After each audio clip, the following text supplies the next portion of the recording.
My name is Alyssa Goodeaux, and I'm a connection coach with Connection Coaching Academy.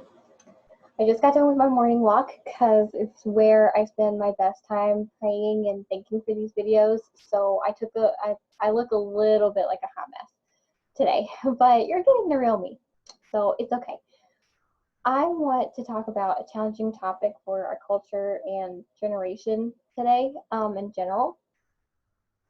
That is happiness as a choice and how praying out loud can help with it. But before I get there, I want to express that this isn't me saying that just choosing happy when you're clinically depressed, anxious, manic is going to magically fix everything, because it won't. And I'll talk more about that in a second. But I say that this is particularly hard for us today because we don't like to take responsibility for what's going on in here. We love to play the blame game and say that if things were different, then I would feel better. If this, then that. If if I didn't have this awful job, then I would. Or if they weren't doing this, then I would. Or if whatever it is, we make all kinds of excuses, and automatically it makes you never have to put in the work to make the inner stuff where it needs to be. This is the biggest lie that we tell ourselves.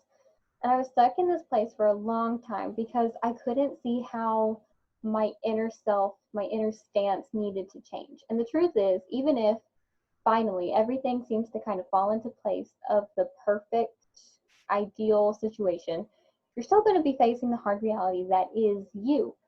You are unhappy. I was 12 or 13 when true anxiety and depression started in.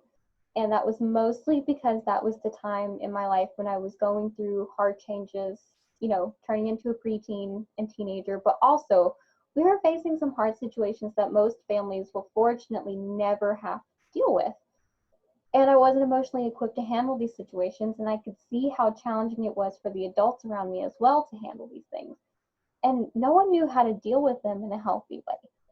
And it led me to getting medication for my depression for a little while.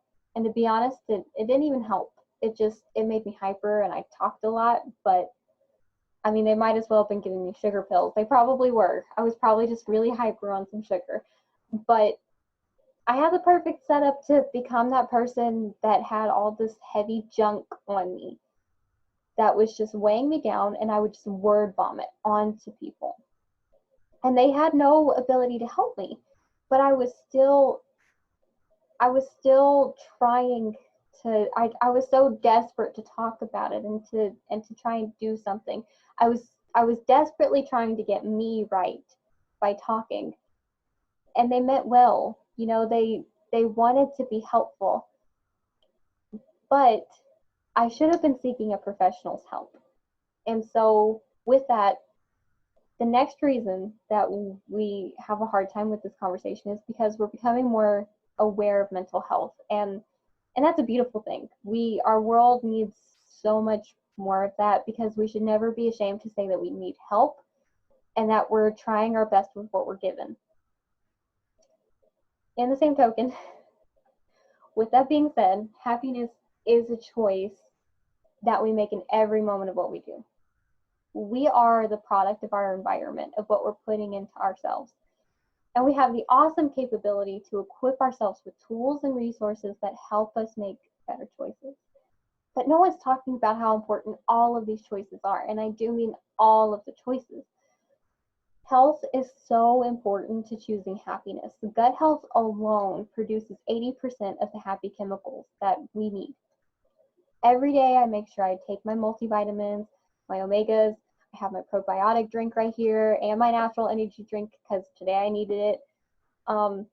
I get intentional with how I eat. I try to eat really good, nutritious food because I love myself and I enjoy taking care of myself like that. And I make the conscious effort to avoid things that I know will be harmful to me, like soda, sugar, all the junk food that you can imagine, all the stuff that's pre-cooked, fast food, all the stuff that's convenient. I make a conscious effort to avoid those things because I know they're harmful to me. and because I love myself enough to not choose those things. I make sure I get intentional to move in ways that I enjoy. So like my morning walks or dancing. I mean, since I was 2 years old, I've danced to, my mom always brings up the super embarrassing story, like, oh yeah, you used to dance to the toilet flushing. Like, I love to dance. And so whenever my mental health got to a place where I needed to be addressing it from all factors, I stopped dancing. I lost a joyful piece of who I am, and it showed physically. So whenever I get intentional with movement, dancing is my way of getting intentional. I love doing it. And so health is so vitally important to what we're doing. But it's not the only thing. There are lots of people who, they meet every health item on the checklist, but sometimes we all just wake up in a funky mood. Just yesterday, even taking all my vitamins, having all my water, getting consistent, I've been consistent with these things for a little while now. But I was still just grumpy. I don't know why, and I had no reason to be, but I was. And I was having an awful day, to be honest. It was a really beautiful day. We were spending time with great people, and I was still in a funky mood. And instead of giving into that, I made myself aware of where I was. I was honest with the fact that I was grumpy and I had no reason to be. And whenever I got to this point, usually I tend to overanalyze things. I mean, the wheels in my brain just start cranking and going, and I drive myself crazy because I internalize so much. Things like writing, I love to write. I love to do art. I love to interact with the world that way, but I'm not doing something physical enough to get it out of me. And so internalizing really just makes it a lot harder for me to move on. And so one day I heard a rabbi that gave a piece of advice to just speak. Speak your reality. Meet yourself on a physical level. Cry out to God about where you're really at and be honest about it. And so yesterday, whenever I found myself getting to that point and I realized that I was in a funky mood for no reason, I started praying out loud. I was like, Abba, I'm in a bad mood. I don't know why, but I don't want to be this way. Why do I feel like this?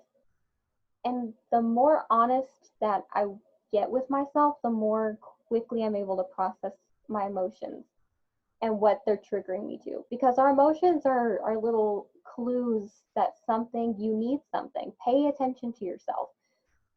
And it turned out that while I was dealing with this, I realized that I needed to talk to God about it. I needed to pray. And that's not always what I need,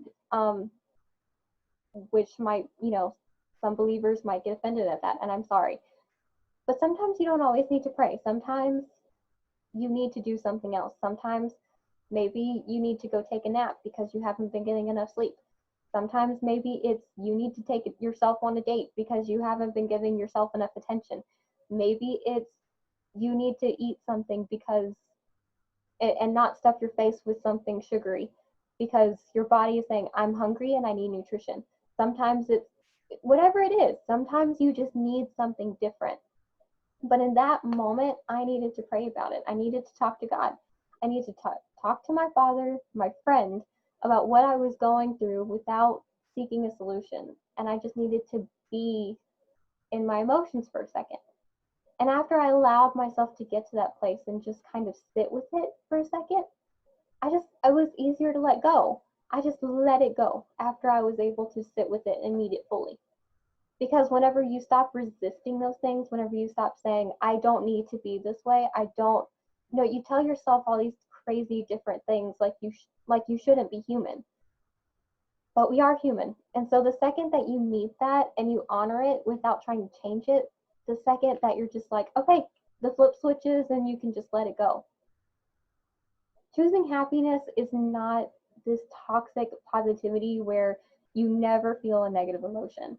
That's not realistic, and God did not create us to be that way. We are created as dynamic beings, and choosing happiness is meeting yourself fully in that dynamic It's loving yourself enough through that entire process, the ugly, the good, and choosing to do what will benefit you in the long run because you hold space for yourself in a loving way.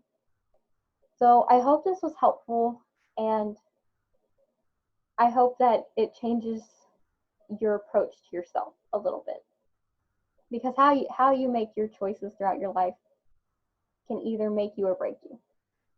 So with that, happy Monday.